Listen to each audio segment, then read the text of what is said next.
Customer से मिलने के बाद उसका बेसिक रिसर्च कर लो, उसका ट्विटर देख लो, उसका लिंक्डइन देख लो, उसका फेसबुक देख लो, उसकी वेबसाइट देख लो, उसके ब्लॉग्स देख लो, उसके फाइनेंशियल स्टेटमेंट देख लो।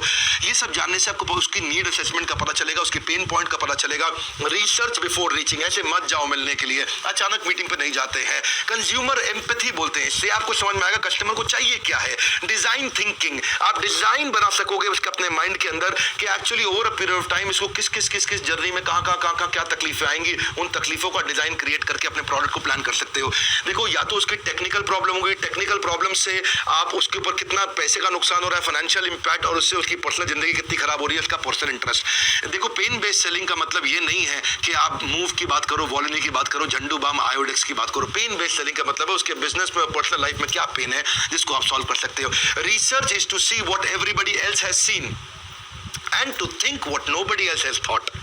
जो सबको दिख रहा है वो तो आपने देख लिया, लेकिन जो सबने नहीं सोचा वो आपने सोच लिया। सो आप सोल्यूशन को बेचो, प्रोडक्ट को मत बेचो। अगला है साइकोलॉजिकल निंजा टेक्निक। जबरदस्त है साइकोलॉजिकल निंजा टेक्निक। ये वो टेक्निक्स हैं जो साइकोलॉजी पे इंपैक्ट करती हैं, जैसे एंकरिंग इफेक्ट। पहली साइकोलॉजिकल टेक्निक एंकरिंग इफेक्ट क्या है? शुरुआत की जो पहला लाइन है ना, वो बहुत स्ट्रॉन्ग ओपनिंग होगी ना, तो फिर उस लाइन के रेफरेंस में वो बाकी सारी बातें सुनेगा।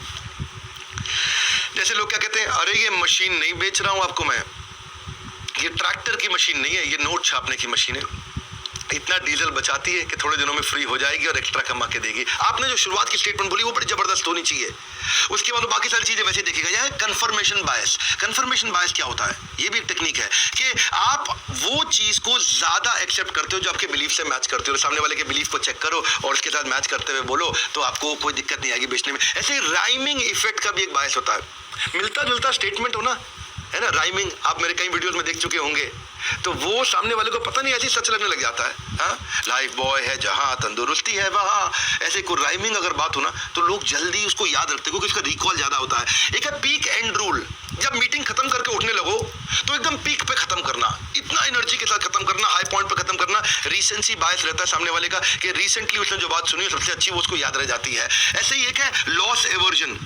सामने वाले को बताओ प्रोडक्ट खोने का नुकसान क्या है, लोग क्या गेन करेंगे उसको में ज्यादा इंटरेस्टेड नहीं है, लोग क्या खो देंगे अपनी जिंदगी में उसका दुख ज्यादा होता है। सर्वाइवरशिप बायस, ये कई प्रकार के। सर्वाइवरशिप बायस क्या है? आप, ये एक ऐसा है कि जैसे ओयो ने इतना पैसा रेज कर लिया, सारे स्टार्टअप को लगता है मुझको भी मिल जाएगा। ऐसे नहीं होता है। मैं उससे जरा, क्योंकि समय की कमी है, डीकॉय इफेक्ट पे आ रहा हूं। डीकॉय इफेक्ट क्या होता है? ये वो है चॉइस मैनेजमेंट। कस्टमर को जब आपने कोई माल बेचना हो ना, तो पहले उसको खराब क्वालिटी की चीज उसको महंगी दिखा दो और अच्छी क्वालिटी की चीज भी महंगी दिखा दो, या कम क्वांटिटी की चीज महंगी दिखा दो और ज्यादा क्वांटिटी की चीज महंगी दिखा दो, तो वो ये अपने आप खरीद लेगा। सिनेमा हॉल में होता है ना, आपको 80 रुपए का छोटा पॉपकॉर्न, 100 रुपए का इतना बड़ा पॉपकॉर्न, आदमी को लगता है सस्ता मिल रहा 100 वाला, ये ले लो। आधा लीटर की बोतल 80 रुपए की, 1 लीटर की बोतल 100 रुपए की, आदमी इसको खरीद लेता है। यानी कि सामने वाले को कंफ्यूज कर दो, एक ऑप्शन इतनी खराब दिखाओ और एक ऑप्शन जो बेचनी है वो दिखाओ। इसको बोलते हैं चॉइस मैनेजमेंट। अगली स्ट्रैटेजी है people buy emotionally and justify rationally. लोग इमोशन से खरीदते हैं और बाद में जस्टिफिकेशन लॉजिक से करते हैं। एक बात याद रखना, दुनिया के सारे डिसीजंस पे सबसे बड़ा रीजन लॉजिक नहीं होता है, इमोशन होता है। आपका सेल्स मैसेज, आपका प्रेजेंटेशन हमेशा ऐसा होना चाहिए जो सामने वाले के इमोशन पे इंपैक्ट करे।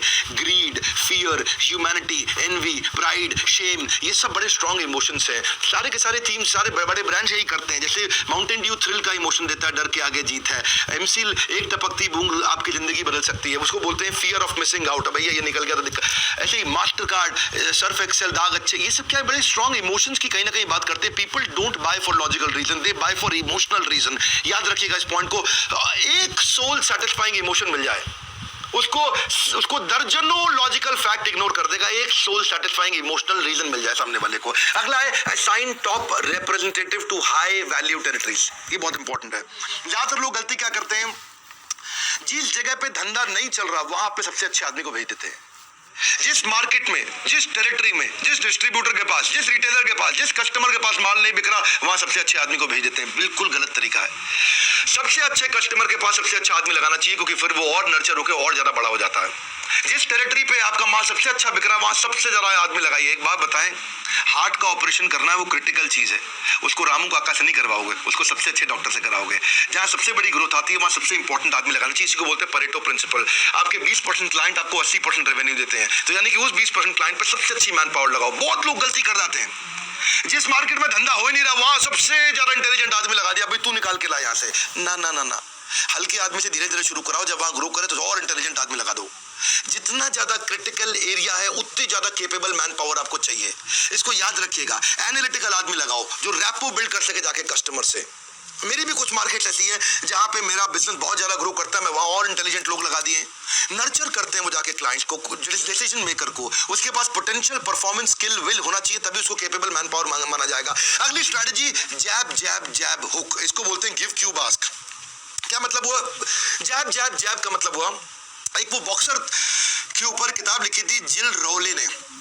वो क्या बोले, एक अच्छा बॉक्सर क्या करता है, पहले 3 बारी जैब करेगा, ऐसे जैब जैब जैब करेगा, है ना, ऐसा ऐसा हाथ दिखाएगा और बाद में अचानक ठॉक हुक करेगा, जो कि उससे वो कंफ्यूजन क्रिएट करता है। ऐसे ही आपको भी अगर सामने वाले को अगर कुछ माल बेचना है तो पहले उसको दो, गिव गिव गिव, इतना दे दो कि रिलेशनशिप बन जाए, इमोशनल बैंक अकाउंट आपका बिल्ड हो जाए। एक तो फाइनेंशियल बैंक अकाउंट है, एक इमोशंस का, रिश्तों का भी बैंक अकाउंट होता है। कृष्ण भी कहते हैं ये यथामाम प्रपद्यन्ते ताम सतैव भजाम्यहम्, कि लॉ ऑफ इंक्रीजिंग रिटर्न, जब आप दोगे उससे ज्यादा तो आपको मिलेगा, उससे भी कहीं ज्यादा जो ज्यादा आपने दिया था। यानी कि ज्यादा दो, शुरू में रिलेशनशिप बिल्ड करो, give give give then ask. ऐसे ही हम भी अपने यूट्यूब चैनल पर करते हैं, पहले पूरा वीडियो देते हैं, लास्ट में बोलते हैं भाई सब्सक्राइब करना चाहो तो आप कर सकते हो। इसी से अगर आप कस्टमर की हेल्प करोगे तो आप अपने बिजनेस की हेल्प कर रहे हो, वही तरीका है। सॉल्व अ प्रॉब्लम और अचीव अ गोल, दो में से एक काम कर लो, सामने वाले की तो प्रॉब्लम सॉल्व कर दो या गोल अचीव करा दो। अगला मॉडल है स्पैंको, पावरफुल स्ट्रैटेजी है। स्पैंको बेसिकली ये आइडिया देता है कि आपका कौन सा कस्टमर इस समय कौन सी स्टेज पे है। अलग अलग प्रकार की स्टेज होती है, suspect, prospect, approach, negotiate, close और ऑर्डर, ये 6 स्टेजेस होती हैं। ये प्लानिंग में काम आता है आपको।